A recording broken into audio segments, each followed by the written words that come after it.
Hi, this is Nicole Johnson-Starr with the PTSD Retreat Radio Talk Show. Good evening. How are you guys? Tonight we're going to talk about, of course, PTSD, but we're going to focus on isolation. With isolation, one, you're taking yourself out of the equation. You take yourself out of, life in general. You keep yourself all alone, and this creates a cycle. Now, when we do this, now there's many different reasons for, that isolation. One, it's a symptom of post-traumatic stress. Duh. But there's more to it. With PTSD, we're so overwhelmed by life and by, the trauma that individuals often feel unable to relate to other people because they just can't possibly understand exactly what they feel, what it was like, etc., and they don't want to be around people. And this creates a cycle of isolation. Now, I don't know if you guys have ever been to the PTSD Forum. This is an organization that is dedicated to reaching out to individuals with post-traumatic stress and creating healing by providing an area that's safe where individuals can learn about it, get books, and so forth, get help, talk to others. It's the PTSDforum.org. Again, that's www.ptsdforum.org. And in here, there's on their cycle of isolation, which was this chat room was started on June 13, 2011. There is a female here that's Miss Anti-Sunshine that talks about, I feel as if I am always spinning in this cycle of isolation. I isolate, thus deserting my loved ones, then stop wanting to isolate, but I'm isolated because I deserted my friends and feel unworthy of returning to them. But it's very hard to get to the phase of non-isolation, which I'm ready to start from ground zero socially and build up the connections again. Her description of this was so perfect. And that when you're talking PTSD, this description she just gave, by the way, whoever you are, Miss Anti-Sunshine, thank you so much for putting that out there. It was a perfect description of how isolation works. Isolation creates loneliness. When we're talking about loneliness, we're talking about a feeling of a lack of intimacy on many different levels, which leads to emotional isolation. And which leads to social isolation. This isolation it's perpetually cycling back in on itself. You can learn more about that at ptsdhealing.net. Again, that's www.ptsdhealing.net, where they're actually talking about loneliness. And when you're talking about PTSD, if people you don't feel that people understand you, then how can you reach out? Now, here's the thing: you can break that cycle. You can, reach out of it to somebody who has been there. That's one of the benefits of the PTSD retreat. You can go on Facebook and talk to others who have been there, done that. We're not talking, just those who, only those from, the war or anything else. We're talking about individuals who have been through all different types of trauma. Women who have been raped and men. Yes, we have had that admitted on that page. We're talking about individuals who've had guns held to their head, who've watched their moms hit, and there's so many different possibilities of how trauma can look. Because remember, trauma can happen to anyone. It doesn't matter if you're a soldier. It doesn't matter if you're black, white, old, young, male, female, rich, poor. I like to tell people that PTSD is the most equal opportunist in this world. It really doesn't matter what your affiliation is politically. Oh, I don't know if I should say thank God for that, but it doesn't matter what your affiliation is politically, religiously, anything. It doesn't care. Trauma is trauma, and it hits anyone. But going back to isolation, this is what leads to the ultimate isolation. This one symptom is so huge and impacts individuals so deeply, it is what leads individuals to suicide, which is in my mind, the ultimate isolation. You can't get any further away. And quite frankly, that is not how we heal. When talking about stress, Dr. Edward Cregan with the Mayo Clinic, he's a blogger and article writer for the Mayo Clinic. He's an oncologist. He wrote that we need to have focus on what's really important to us. We need to take time to recharge our batteries, and we need to have a trusted advisor, coach, or confidant for guidance and direction as we head into the greatest competition of life, what we call life, the game of life. He notes that many athletes take time off to focus. Okay, that's great for them, but when we're talking PTSD, while it's good to have that time to recharge, we still need that guidance and that direction. You can find out more about PTSD on the mayoclinic.com. That's www.mayo, M-A-Y-O, just like Miracle Whip Mayo, clinic.com, www.mayoclinic.com. Suicide, we'll talk about that another day. Let's just stick with isolation tonight, because suicide, we can take that to a whole new level, another conversation. When you're talking isolation, isolation does not beget, communication or, socialization. No, it's just the opposite. Each level getting deeper and deeper. If you don't change it, it does not stop. Just like PTSD, it'll keep getting worse, and you'll find yourself going deeper and deeper, just like Miss Auntie Sunshine was explaining on the PTSD forum, the cycle of isolation. You will go deeper, and it's harder and harder to pull out of it. Those of you who have a religious background, no matter what your religion is, it really doesn't matter to me. All I care about is your faith in life, which I can totally do another show on that.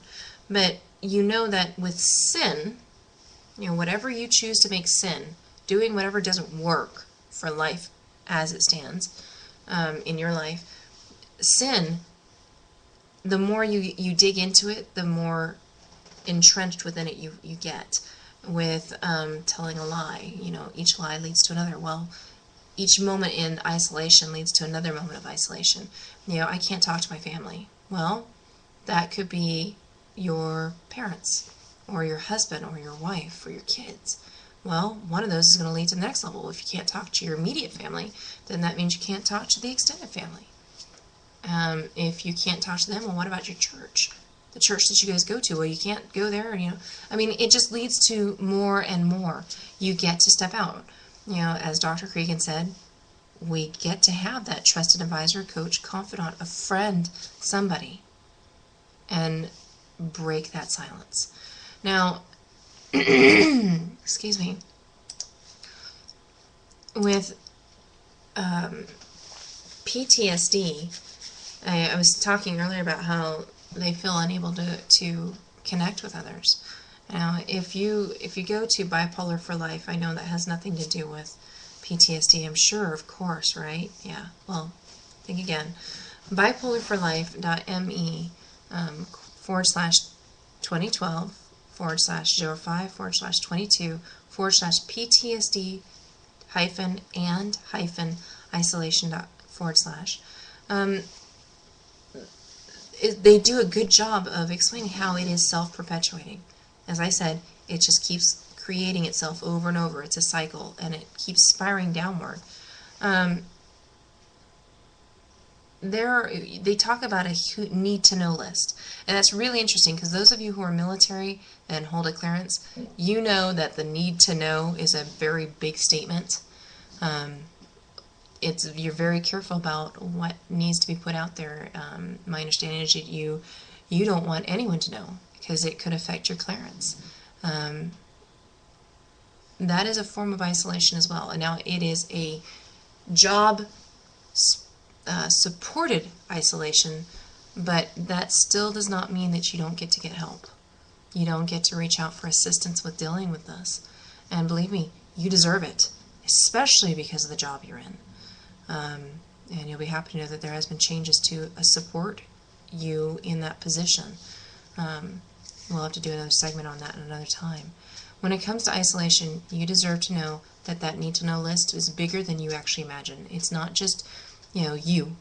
It's you and a supportive individual, someone on your own support team, whether that be somebody with whom you work, somebody who's been there with you. Does it? Reach out. Do not continue this isolation. Every single one of us has a story.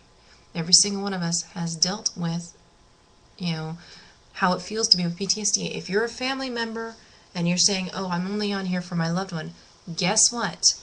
PTSD may not be, infectious in the virus category, but believe me, if you live with someone with PTSD, I guarantee you may be exhibiting symptoms of secondary PTSD. Oh yeah, it does not just affect the individual with PTSD. If you are a business owner who has hired individuals with PTSD, it is, I'm going to make this very clear, it can affect others around that individual. But they also are still individuals who are great employees. Don't just let somebody go just because they have PTSD. One, you don't really need the lawsuit. But two, because you'd have to go through spending all the money to get someone else trained up to get to that same position that you have that person there. And they're not going to know the ins and outs of your company like this great employee. You can do something about it, even as a business owner. Contact the PTSD, we can go retreat, we can go over that. But individuals, if you're isolating, stop it. Step out of it. Share with somebody your story. If you're dealing with a clearance, you don't have to go into the things that are not permissible, it's permissible to be shared. You can actually share your feelings and how your body is reacting to the event of trauma without even sharing any of the details. Okay? You can tell your story without sharing the pertinent details. Okay? You can get to what's bugging you and what it is for you. And the military deserves to be supporting individuals that are with dealing with PTSD very strongly. There gets to be more done. It's not just the VA, it's the military. We should be teaching, soldiers that are going straight into the military, brand new freaking recruits, they deserve to know what PTSD is before they even get out of basic training. But that's a personal opinion. But isolation is something that needs to be addressed. Now, folks, I've heard a lot of people talk to me about the fact that I focus on military a lot. Well, there's a reason. I am military. I come from a long line of military. And my brother, I have not shared this in a public forum. I've never been this open. My own brother is sitting in a jail right now, suffering with PTSD.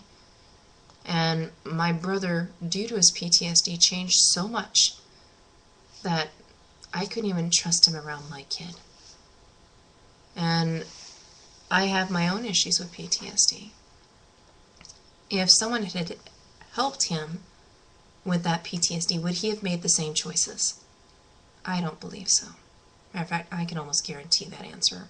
But I'll never know because he's going to be in jail for a very, very long time. When he gets out, I'll have him pop on the show. But we're talking isolation. With the military, we have a huge team that we're always surrounded by. Even if we're at home, we know that we have a team. Even if it's people we cannot stand. I can tell you from my experience in Afghanistan, there are a lot of people I just cannot stand right now. But on the flip side, they're my teammates. They are supposed to always be there, and I'm supposed to always be there for them, no matter how I feel about them personally. It doesn't matter their rank. Matter of fact, in spite of their rank, we are there to do a mission, and we're to get that mission done. It doesn't matter about anything else, so we are never isolated. 24/7, 365, we know that that is there. Even after we're out, we know that that is there. But here's what happens after you get out. Individuals who did not feel they were experiencing PTSD because they were always surrounded by individuals who got what was going on. We all had a mission, we all have a job to do, so on and so forth. The moment they are out of that team network, those symptoms become more apparent. Why? Because we are no longer surrounded by individuals in the same circumstances.